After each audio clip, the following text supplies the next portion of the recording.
കഫത്തോടു കൂടിയ ചുമയ്ക്കുള്ള ആയുർവേദ മരുന്നുകൾ. കഫത്തോടു കൂടിയുള്ള ചുമ മാറാൻ എന്തൊക്കെ നാടൻ പ്രയോഗങ്ങളാണ് ചെയ്യേണ്ടത് എന്നതിനെക്കുറിച്ചാണ് ഇന്നിവിടെ ഡിസ്കസ് ചെയ്യാൻ പോകുന്നത്. സാധാരണയായി കഫത്തോടു കൂടിയ ചുമ മാറാൻ നമ്മൾ ആവി പിടിക്കുന്ന ശീലമുണ്ട്. എന്നാൽ ചിലതരം ചുമകൾക്ക് ആവി പിടിച്ചതുകൊണ്ടായില്ല കാര്യം.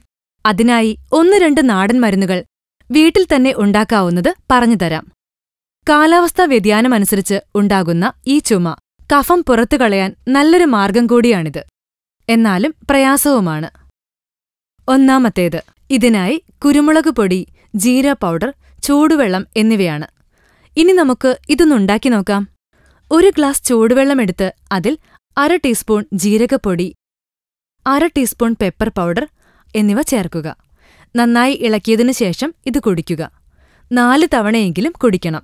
ചുമ മാറാൻ നല്ലതാണിത്. രണ്ടാമത്തേതിനായി ഇഞ്ചിനീരും തേനും ആവശ്യമാണ്. എങ്ങനെയാണ് ഉണ്ടാക്കുന്നത് എന്ന് നോക്കാം.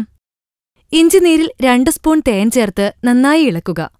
ഇത് ദിവസവും 2 തവണ കഴിക്കുക. തൊണ്ടയ്ക്ക് നല്ല ആശ്വാസം ലഭിക്കും.